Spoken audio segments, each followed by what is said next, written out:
Present na naman ang ating adobong manok at yan nga ang nirequest nilang baunin. Gabi pa lang talaga ay tinatanong ko na sila kung ano bang gusto nilang baunin at sabi nga nila ay mag-adobo na nga lang daw ako ng manok. Ang sabi nga nila ay wala namang ibang pagpipili ang baunin kundi mga frozen o kaya ay adobong manok kaya yan na nga lang ang pinili nila. Pagkatapos ko nga maisalin itong adobong manok ay nag-prepare na nga rin ako na kanilang babaunin. Palagi nga sinasabi sa akin ni Yums na kapag adobong manok daw ang kanyang baon ay pakadagdagan daw ang kanin kaya ayan ang kanin nila, sangkaterba. Nauna na nga nag-almusal si ABM at pati nga yung kanyang baon ay dinagdagan ko na rin dahil meron nga daw siya laging kasalo sa pagkain ng tanghalian. Si ABM at si Yums nga lang ang makakapasok ngayong araw dahil kami nga ni grade 7 ay aalis para nga ipa-check up ang kanyang mata. Ang sabi ko nga ay natapos kami sa isang linggo niyang pagkakaroon ng trangkaso, pagsakit ng ngipin na aking pinapastan at ngayon nga ay mata naman ay dinadaing. Kahapon pa sana kami aalis para ipa-check up ang kanyang mata, yun nga lang ay sarado dahil nga araw ng linggo. Grabe talaga, kung makikita nyo lang talagang itsura ni grade 7 kahapon ay halos magtatarang nga sa sobrang sakit nga ng kanyang mata. Pinainom lamang namin siya ng pain reliever kahapon kaya nga medyo nawala-wala ang pagsakit. Ayoko rin namang ipagwalang bahala ang pagsakit ng kanyang mata dahil ang ating mga mata nga ay delikado at ayoko rin dumating sa punto na lumala pa. Sa biyahe na nga kami at tumigil lamang kami saglit para nga magpa-full tank. Tuwan-tuwa na naman si criminology kapag yan ay naka-full tank. Charing. Nakarating na nga kagad kami sa aming pinagpapacheck-upan at dito nga yan sa may Angono kay Dr. Ignatius Cordoba.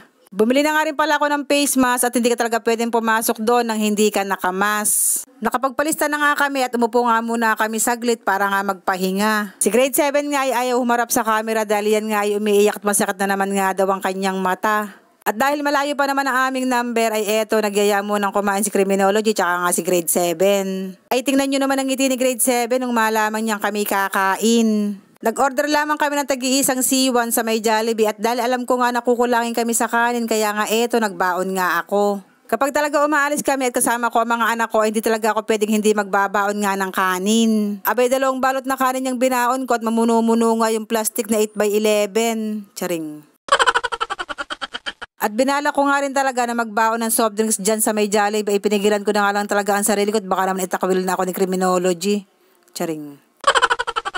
Binalot ko na nga rin pala yung adobong manok na natira nga namin kaninang umaga. At doon sa baon nga namin 2 plastic ay isa lamang yung nagalaw. At yung isang plastic nga ay babaunin ni criminology pati na nga yung adobong manok. Ibinalot ko na talaga yon dahil baka nga abutin kami ng hapon at si criminology nga ay may pasok pa para nga hindi na uuwi. At pagbalik naman namin doon ay tinanong ko nga kung tinawag na ba yung aming number. Sabi nga ay malapit na nga raw tawagin at tubupo nga daw muna kami. Matthew 1. Opo.